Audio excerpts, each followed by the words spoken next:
ఇప్పుడు rich text boxes ఎలా work అవుతాయో చూద్దాం. ఈ రిచ్ టెక్స్ట్ బాక్స్ అనేది టెక్స్ట్ బాక్స్ లాగానే ఉంటుందండి. అయితే టెక్స్ట్ బాక్స్ కన్నా కూడా దీంట్లో అడ్వాన్స్డ్ ఫీచర్స్ అంటే ఫీచర్స్ అన్నీ ఎక్స్ట్రా ఇవ్వడం జరిగింది. అంటే టెక్స్ట్ని మ్యానిపులేట్ చేసేదానికి కావాల్సిన అంటే ఫాంట్స్ సెట్ చేయడం టెక్స్ట్కి, అట్లనే కలర్స్ ఇవ్వడము, ఇట్లాంటివి, అట్లనే ఫార్మాటింగ్ అలైన్మెంట్ చేయడం, ఇట్లాంటివంతా కూడా దీంట్లో ఈ రిచ్ టెక్స్ట్ బాక్స్లో ఎక్స్ట్రాగా ఇవ్వడం జరిగింది. మరి ఈ రిచ్ టెక్స్ట్ బాక్స్ ప్రాపర్టీ చూసినట్లయితే ఈవెంట్ చూసినట్లయితే ఇది టెక్స్ట్ చేంజ్డ్ అనేది టెక్స్ట్ బాక్స్ లాగానే ఇక్కడ కూడా ఈవెంట్ ఉంటుంది. మరి ఇక్కడ రిచ్ టెక్స్ట్ బాక్స్ ఒకటి తీసుకోండి.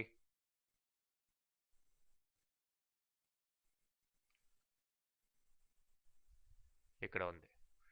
రిచ్ టెక్స్ట్ బాక్స్ తీసుకొని ఈ విధంగా మీరు డ్రా చేయండి పెద్దదిగా.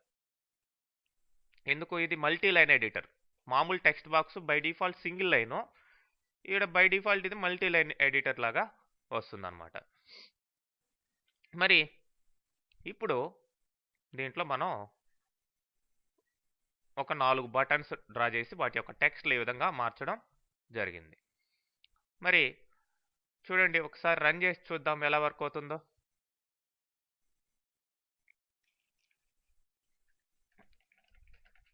దిస్ ఈజ్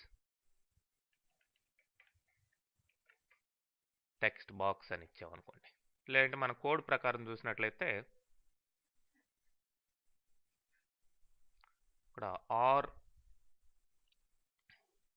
వర్కింగ్ అనే వర్డ్స్ ఇచ్చున్నాం, వాటిని ఫైండ్ చేయమని ఇచ్చున్నాం. మరి దే ఆర్ వర్కింగ్ అని టైప్ చేస్తాను. మరి ఇప్పుడు బోల్డ్ ఇటాలిక్ పెడదాం. దానికి ఆర్కి ఇటాలిక్ పెట్టాం, వర్కింగ్ ఏమో బోల్డ్ పెట్టాం. కోడ్ ప్రకారం ఆర్ అనేది ఇటాలిక్లో మారింది చూడండి, వర్కింగ్ అనేది బోల్డ్లోకి మారింది. మరి ఫాంట్ కలర్ దీన్ని క్లిక్ చేస్తే దీనికేమో బ్లూ కలర్ వచ్చింది, దీనికేమో ఎల్లో కలర్ రావడం జరిగింది. మరి దీంట్లో ఏది టైప్ చేసినా సరే ఇది ఒక ఫైల్ రూపంలో సేవ్ చేసేదానికి సేవ్ అని ఒక బటన్ ఉంది. ఇప్పుడు ఇది ఒక ఫైల్ లాగా సేవ్ అయిపోయి ఉంటుంది. మరి దీన్ని కావాల్సింటే తీసేయండి, డిలీట్ చేసేయండి. సెలెక్ట్ చేసి డిలీట్ బటన్ ప్రెస్ చేసి ఇప్పుడు లోడ్ చేయండి. ఆ ఫైల్ మళ్ళీ లోడ్ అవుతుంది. ఓకే, ఇవ్వండి మనం చేసిన ఇక్కడ ఫంక్షన్స్. మరి ఇక్కడ కోడ్ ప్రకారం చూస్తే బోల్డ్ ఇటాలిక్ దీని మీద క్లిక్ చేయండి. మనం ఇంతకు ముందరే ఇప్పుడే ఆపరేట్ చేసి చూసాం ఎలా వర్క్ అవుతుంది అనేది. మరి ఈ బటన్ క్లిక్ ఈవెంట్లో ఏం చేసామంటే rich text box 1 dot selection start. Selection అనేది ఏది కావాలి, స్టార్టింగ్ పాయింట్ ఏది, equal to rich text box 1 dot find R. R అనే వర్డ్ని ఫైండ్ చేసి దాన్ని సెలెక్ట్ చేయమని అర్థం అన్నమాట ఇక్కడ.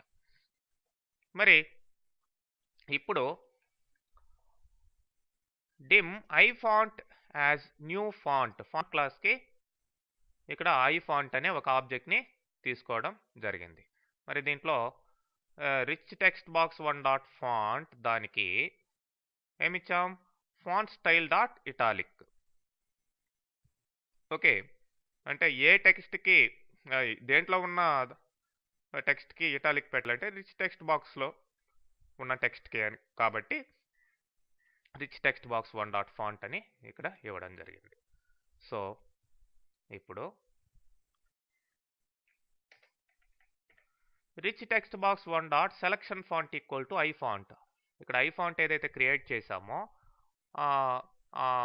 ఇటాలిక్ అనే స్టైల్ ఏదైతే ఇచ్చామో ఆ స్టైల్ని మనం ఏదైతే సెలెక్ట్ చేసామో, అంటే ఆర్ అనేది ఇక్కడ ఫైండ్ చేసి సెలెక్ట్ చేస్తున్నాం సెలక్షన్ స్టార్ట్ ద్వారా, దానికి ఐ ఫాంట్ని అప్లై చేశాను. ఓకే, సో ఇమీడియట్గా ఆర్ అనేది ఇటాలిక్ అయింది.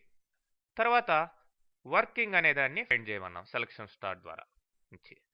సో దీనికి బీ ఫాంట్ అనే ఇంకొక వేరియబుల్ తీసుకొని దానికి ఫాంట్ స్టైల్ బోల్డ్ అని పెట్టడం జరిగింది. మరి selection font equal to B font అన్నాం. సో ఏది వర్కింగ్ అనేది మీకు అక్కడ ఏమవుతుంది, బోల్డ్ ఫేస్లోకి మారడం జరుగుతుంది. అట్లనే నెక్స్ట్ కలర్ మనం సెట్ చేయాలి. రెండో బటన్ ఇది ఫాంట్ కలర్ సెట్ చేయడం. సో ఇందాకలాగానే ఆర్ని ఫైండ్ చేసి సెలెక్ట్ చేయమన్నాం. మరి selection colour equal to colour dot blue అని ఇచ్చేస్తాం. అంటే కలర్ అనే దాని కింద మనకి కలర్ అనే దాని కింద ఈ పారామీటర్స్ అన్నీ ఉన్నాయి చూడండి కలర్ ఆబ్జెక్ట్ కింద. సో సెలెక్ట్ కలర్ అంటే ఆర్ అనేది బ్లూ కలర్లోకి మారుతుంది. తర్వాత వర్కింగ్ అనే దాన్ని ఫైండ్ చేయమన్నాం, దానికి ఎల్లో కలర్ సెట్ చేసాం. ఆ విధంగా రిచ్ టెక్స్ట్ బాక్స్లో ఈ ప్రాపర్టీస్ వర్క్ అవుతాయి అన్నమాట. మరి టెక్స్ట్ బాక్స్లో ఉన్నదాన్ని ఒక ఫైల్ రూపంలో సేవ్ చేయాలి. జనరల్గా RTF files, rich text files అంటాం. ఆ ఫైల్ రూపంలో ఇక్కడ ఎక్స్టెన్షన్ ఇచ్చి హలో డాట్ ఆర్టీఎఫ్గా ఆ మ్యాటర్ టెక్స్ట్ బాక్స్లో ఏమైతే ఉందో ఆ రిచ్ టెక్స్ట్ బాక్స్లో ఆ మ్యాటర్ ఈ ఫైల్ రూపంలో సేవ్ అయిపోతుందండి. మరి మీరు క్లియర్ చేసి మళ్ళీ లోడ్ చేయాలనుకోండి, ఇక్కడ లోడ్ ఫైల్ అనే ఇది ఉంది. మరి ఈ లోడ్ ఫైల్ మనం ఏమిచ్చాము, ఏ ఫైల్ని లోడ్ చేయమని, ఇంతకు ముందర మనం సేవ్ చేసిన ఫైల్నే లోడ్ చేయమన్నాం. ఓకే, మీరు కావాల్సి ఉంటే వేరే ఫైల్స్ కూడా ఇచ్చుకోవచ్చు, రిచ్ టెక్స్ట్ ఫైల్స్ ఏమన్నా ఉంటే.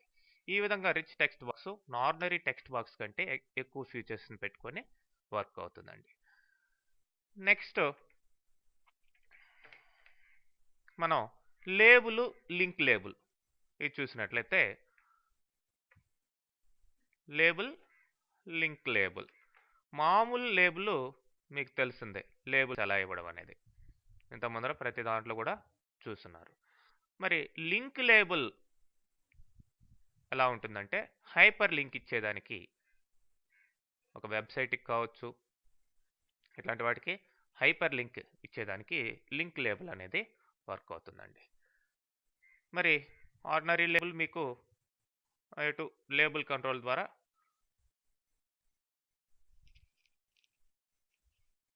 తీసుకోవడం జరుగుతుంది.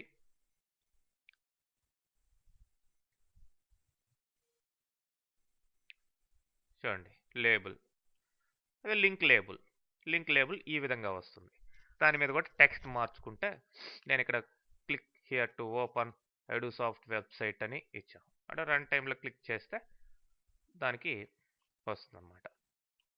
మరి చూద్దామా కోడ్ ఏం రాసాం.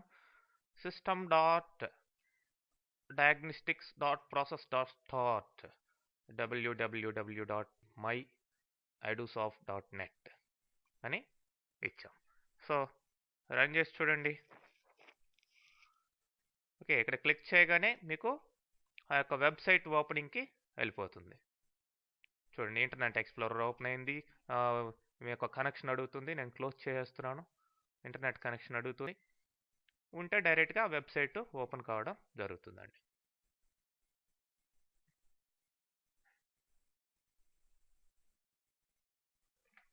ఓకే, సో అట్లనే లేబుల్ని డైనమికల్గా అలా క్రియేట్ చేయడం. దీన్ని ప్రెస్ చేస్తే ఒక లేబుల్ క్రియేట్ అయింది. అట్లనే దీన్ని ప్రెస్ చేస్తే ఒక లింక్ లేబుల్ క్రియేట్ అయింది.